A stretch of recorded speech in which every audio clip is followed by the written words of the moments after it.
Մեծարգո վարչապետ, կառավարության հարգելի անդամներ, հարցս ուղղում եմ արտաքին գործերի նախարար Արարատ Միրզոյանին։ Պարոն նախարար, Մերձավոր Արևելքում ստեղծված իրավիճակի հետևանքով տեղյակ ենք, որ չեղարկվել են մի շարք չվերթներ Իրանից, Իսրայելից, Արաբական Միացյալ Էմիրություններից եւ ինչպես հայտնի է, ձեր ունեցած հեռախոսազրույցի ընթացքում Օմանի Սուլթանության արտաքին գործերի նախարարի հետ կարծես թե պարզ էր դառնում, որ մեր հայրենակիցների դեպի Հայաստանի Հանրապետություն քաղաքացիների փոխադրման,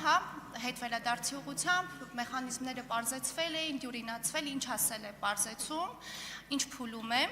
այս գործընթացը եւ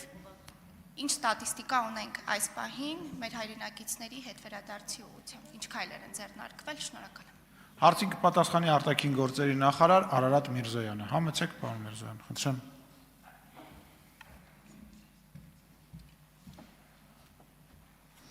Շնորհակալ եմ հարցի համար Տիկին Ազարյան, բնականաբար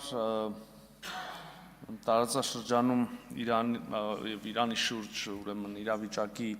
լարումից հետո եւ ռազմական գործողությունների սկսումից հետո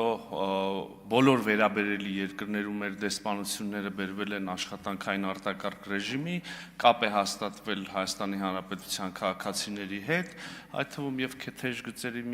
միջոցով եւ հիմա ուղիներ են փնտրվում, այսինքն այդ բայց սկսած նրանց անվտանգ Հայաստանի Հանրապետություն վերադարձնելու ուղղությամբ աշխատանքներն իրականացվել, իհարկե բարդություններ ակնհայտ են, փակ թռիչքային զոնա է հայտարարվել գրեթե բոլոր այդ վերաբերելի երկրներում, չեղարկվել են թռիչքները, մի սպეციფიკա կա, օրինակ Միացյալ Արաբական Էմիրությունները ցամաքային սահման ունի Օմանի հետ եւ օգտվելով այդ հնարավորությունից մենք կազմակերպել ենք եւ կազմակերպում ենք մեր քաղաքացիների տեղափոխումը Միացյալ Արաբական Էմիրություններից դեպի Օման, որտեղ նաեւ կազմակերպում ենք, որտեղից արդեն թռիչքները Մասկատից Երևան։ Հիմա որն է արտաքին գործերի նախարարության դերը այս ամբողջ պատմության մեջ, դուք հենց այդ եք հարցնում, կրկնում եմ, ուրեմն խոսքը շուրջ 400 կիլոմետր ճանապարհի մասին, տրանսպորտային տեղափոխության կազմակերպումը ընկերություններ գտնելը, վճարելը նաև Հայաստանի Հանրապետության կառավարությունն է հոգում այդ տեղափոխությունը, նրանց անվտանգ անցումը Միացյալ Արաբական Էմիրություններից դեպի Օմանի Սուլթանություն, նրանց հասցնելը մինչև օդանավակայան, ձևակերպումների կազմակերպումը, իհարկե նաև թռիչքների թույլտվությունների ստացումը արտաքին գործերի նախարարության կողմից են կազմակերպել որոշ դեպքերում ավիաընկերությունների հետ բանակցելով եւ այլն, եւ հետո արդեն քաղաքացիները կարող են այդպես վերադառնալ, արդեն 3 եւ այսօր տեղի ունեցած թռիչքներով 110 Հայաստանի Հանրապետության քաղաքացի է վերադարձել, վաղնել է դրված թռիչք, հաջորդ օրն էլ, դրա հաջորդ օրն էլ, իհարկե նաև մեծ հավանականությամբ կարող են թռիչքները վերագործարկվել նաև Դուբայից եւ Աբու Դաբիից, բայց իհարկե այսքանով ամբողջը չի սահմանափակվում, սպეციფիկաներ կան, այսինքն մենք կապի մեջ ենք մշտապես մեր բոլոր գրեթե քաղաքացիների հետ, նայեք, Օմանում ունենք 2 քաղաքացի, որոնք ցանկություն չունեն վերադառնալու։ Հիմա, չգիտեմ, նաև հեռավոր արևելքից 2 քաղաքացի եկել են Օման եւ այնտեղից արդեն տեղափոխվել են Հայաստանի Հանրապետություն։ Իսրայելում ունենք 15 քաղաքացի, որոնցից 5-ի հետ մշտական կապի մեջ ենք, ուզում են վերադառնալ, Քուվեյթում ունենք 17 քաղաքացի, նրանց հետ կապի մեջ ենք, ուզում են վերադառնալ, առայժմ հնարավոր իրատեսական ուղիներ չկան, բայց բոլորը անվտանգ են, բոլորը նորմալ են,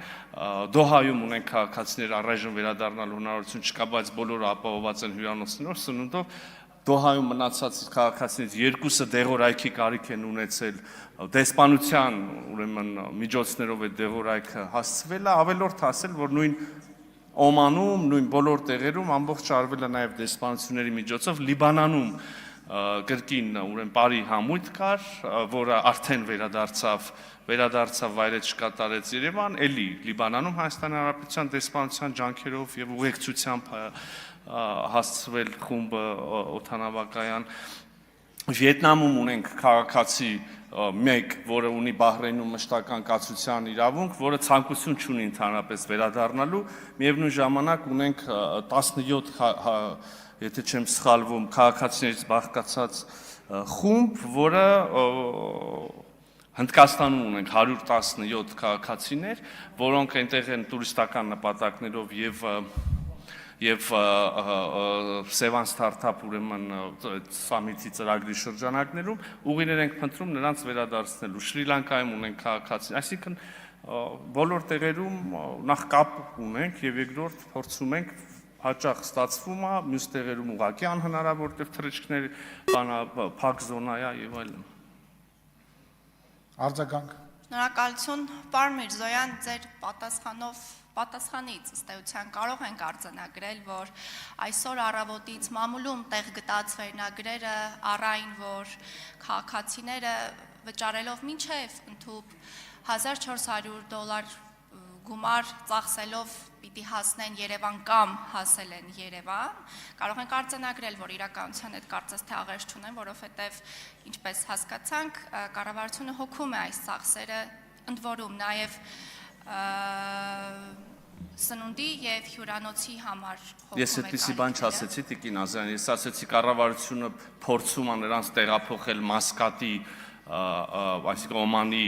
օդանավակայան, կոնկրետ Միացյալ Արաբական Էմիրություններից կառավարությունը հոգում է այդտեղ տեղափոխման ծախսը։ Դժգոհություններ կան այս իմաստով, այս մասին։ Դժգոհություններ միշտ կարող են լինել, նայեք, բայց ես բացատրեմ ձեզ իրավիճակը։ Կառավարությունը մարդկանց տալիս ավտոբուս, վճարում է ավտոբուսի համար եւ ավտոբուսով հասցնում է Դուբայից օրինակ Մասկատ օդանավակայան, որտեղ կառավարությունը նաև ստացել է թռիչքի թույլտվություն։ Մնացածը մասնավոր ավիաընկերության հարց է։ Հիմա նայեք, ասում եք գները բան են եղել,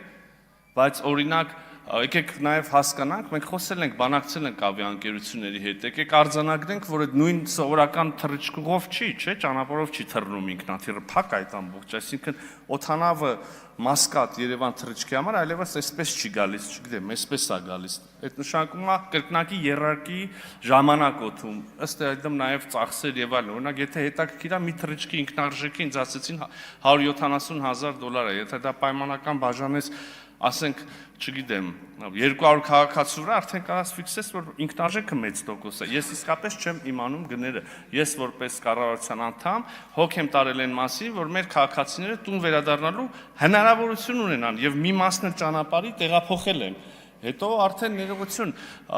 եկեք նաև արձանագրենք, որ խոսքը այն քաղաքացիների մասին է, որոնք մեծ հավանականությամբ գնացել են այդտեղ, ասենք, զբոսաշրջային նպատակներով, հա։ Կարելի է իհարկե լինի այլ պատճառներ, բայց ներողություն, եթե մի մարդ, օրինակ կոնկրետ մասնավոր դեպք գիտեմ, մի մարդ, որը մի ամիս է համարյա Շրի Լանկայում ինչքան հնարավոր է լողազգեստով նկար է գցել, նշանակում է վճարունակ է, չէ՞, տոմս կարա առնի եւ բան անի։ Ինչի մասին է խոսքը։ Մի քիչ արդար չի նաև պահանջը կառավարության նկատմամբ նաև այդ տոմսը առնել, նաև այն կլինեն այլ խմբեր, այլ խավեր, կմտածենք եւ կդիտարկենք բնականաբար նաև ֆինանսական այդ բեռը մեր վրա վերցնելու հարցը։ Այսինքն շատ սպეციფიկ է, եթե դուք նկատեցիք, ես քաղաքացի, երկիր համարյա գիտեմ, որտեղ ով որ քաղաքացին դեղորայքի խնդիր ունի, թե ուզում է վերադառնա, կացության խնդիր ունի եւ այլն։ Շնորհակալ։ Իրինա Գասպարյան։